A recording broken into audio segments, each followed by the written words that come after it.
Okay, so in last lecture what we have discussed, right? Advantages, disadvantages, different types of LED. Okay, requirements of optical source.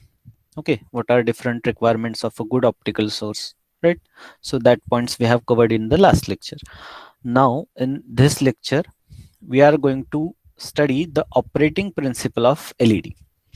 So for that, basically you must know the operating principle of diode, because LED is just extension to the your normal conventional PN junction diode.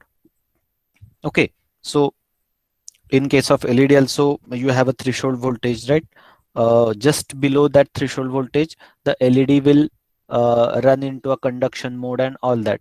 So that basic working principle of your normal conventional diode, that will not going to change. Okay, the thing is the material and the impurities that are used in case of LED, it is different. Okay, again, material in what sense?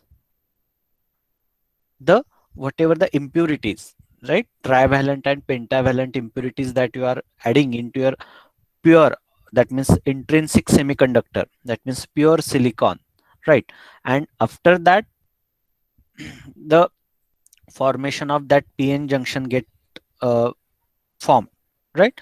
So in case of LED, only thing is the materials that are used as a impurity and all that, these are the different. Okay, sometimes it is used as a gallium arsenide, that is GaAs. Okay, sometimes it is used as a gallium arsenide oxide, GaAsO2. In many cases it is used. Okay, so these are the different trivalent and pentavalent impurities that you can add to a pure semiconductor or pure intrinsic semiconductor to form the PN junction. Okay, now in case of LED, you have a homojunction, single heterojunction, and double heterojunction. Okay, so these are the different types of junctions that you can form in case of LEDs. Remember, don't get confused between the types of LEDs and or what we can say, and junction, different types of junctions in the LEDs. So if, first we will talk about the different junctions in the LEDs. Okay, you can have a homojunction, that means very similar to your PN junction diode, only one junction will be there. You will have a single heterojunction, right? What do you mean by single heterojunction? At only one side, right? You can see at the middle figure. Okay, at only one side you have a hetero, that means two heterostructure. That means single heterostructure means what? Only one side of the, either that may be of the P side or that may be of the N side, right? Depending upon the which type of impurity you have used, right? So that may be at the P side or maybe at the N side. Depending upon that, you can have a single heterojunction. And finally, on either side, that means on either side of the P or either side of the N, you can have the junction, and that type of junction is called as double heterojunction. That means double means what? At both side, and heterojunction means what? That we are going to discuss. Okay, so this is this is what the different junctions that we can form depending upon the structure and formation of the layer. Okay, now what is the basic operating principle of LED, right? See, again I will repeat, the basic operating principle is similar to the your normal conventional PN junction diode. Okay, what difference is there in between the LED and your normal diode is only the impurity. That means whatever the pentavalent or trivalent impurities that you are going to add into your intrinsic material, that makes the difference. Okay, or rather we can say that what we can say, that is required to have the light emission, right? That is required, that gallium arsenide, these are the radiating what we can say ions and materials, these are required to have the light emission. Okay, now similarly, when you apply forward bias, then electrons from the N layer are injected into a PN junction and into a P type GaAs layer. That means here the p-type layer, it is made up of gallium arsenide. Okay, or you can say in p-type also, gallium arsenide, some, what we can say, some sort of or some amount of gallium arsenide, it is added into a p-type material, right? So that becomes a minority carrier, right? Electrons will play the role of majority carriers, and p-type gallium arsenide, which emits the positive ion, that plays the minority carrier. Now these minority carrier diffuses away from the junction, okay, as the same thing happen in your PN junction also, that recombine with the majority carriers as a wholes, okay, and they will form the electron hole pair, and that will contribute to the current, right? PN junctionचं पण working असंच होतं. Light is emitted from the device without reabsorption because the band gap energy in the AlGaAs layer, that means aluminum gallium arsenide layer, is large in comparison with that in the gallium arsenide layer. That means whenever there is a transition from the what we can say non-conduction band to the conduction band, it will emit the photon, and that actually photon forms your light, right? जेव्हा हे जेव्हा PN junction electrons हे जेव्हा किंवा जो what we can say valence बँडला जो atom आहे, when it will get the energy and it will try to go into a conduction band, it will emit one photon, and that photon is nothing but actually your right light. That photon contributes to light rays, okay, and such a bunch of photon will form the light or optical signal, right? So this is a basic operating principle of LED. Okay, now next point is structure of LED. Okay, now this is what about the LED, a very simple operation. You can only, or for your sake of understanding, if you simply remember the working principle of your PN junction diode, in the same way LED will work. Only difference is there is a difference between impurities that getting added into a N region or N type material and P type material, right? The impurity makes that difference. That is the only case. Okay, now when we are talking about the structure of LED, we have a two type of structure majority. First is a surface emitting LEDs. This is the first type or first type of structure, and second one is a edge emitting LED. Okay, see again, there is a there will not be any difference between the operating principle, as we are talking about the structure, that means their manufacturing. So actually the difference between the surface emitting LED and edge emitting LED is makes the difference in their structure. Working will be the same only. त्याच्या structure मध्ये difference असतो, working मध्ये difference नसतो. Working is same in case of surface emitting also, and what you can say edge emitting also, working is same. Okay, now what you can say or how the surface emitting LED or surface emitter LED look like. So you have this fiber cable. Okay, as you have to fit that fiber cable into a LED, you must have that circularly etched well. That means that the place where you can install your fiber cable, this is the metal to support that fiber, this is the substrate.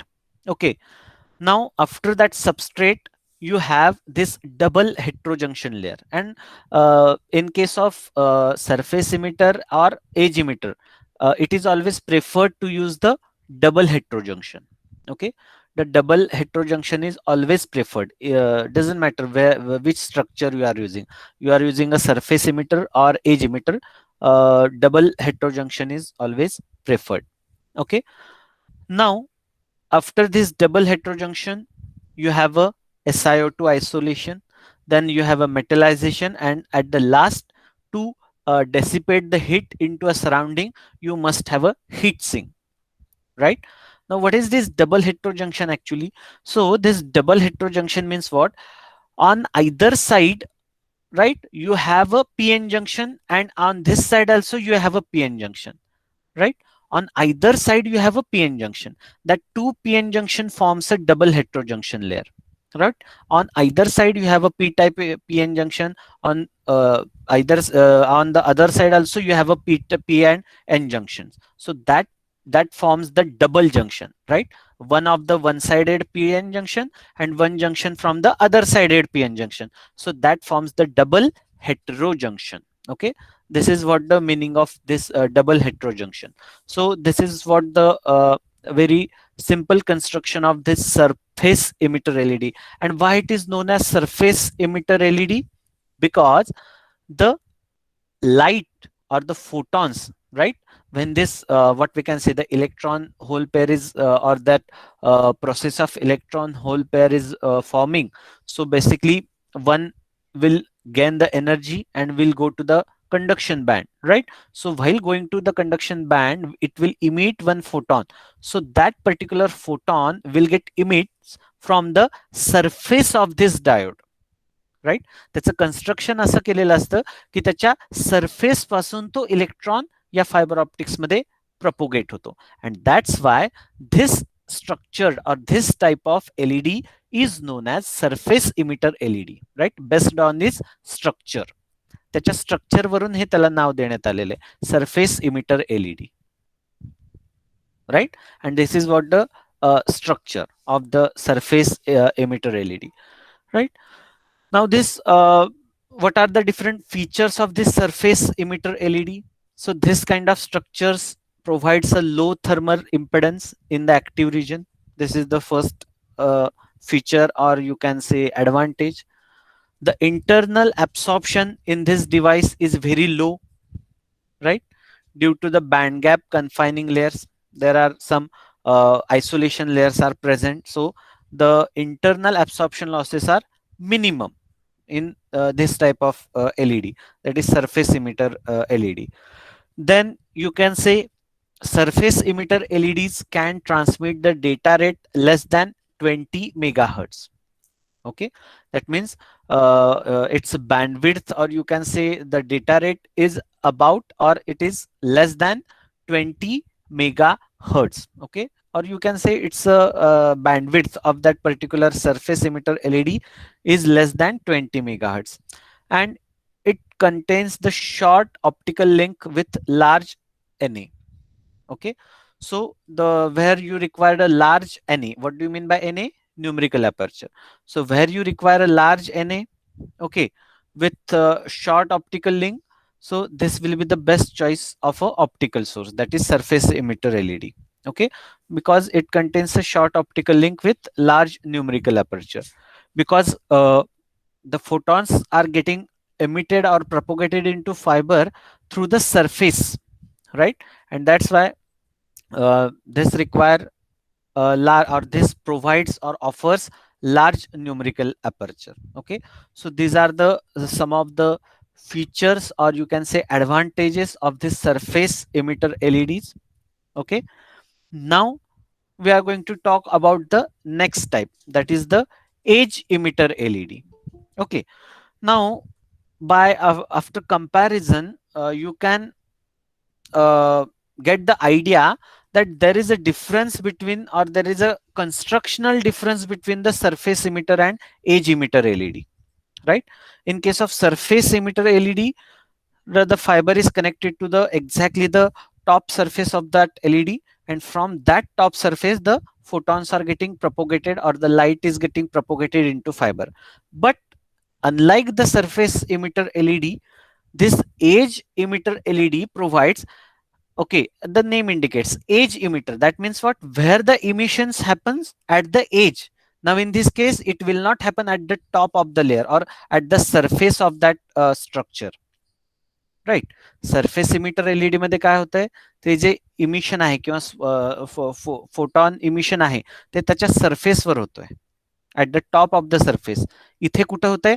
At the edge of that surface, right? If you consider its construction like what we can say, the cube, right? So if you consider the construction of that LED as a cube, then the top surface emission is called as surface emitter LED, and at its what we can say, the vertical section is called as edge emitter LED. Okay, this is the only difference.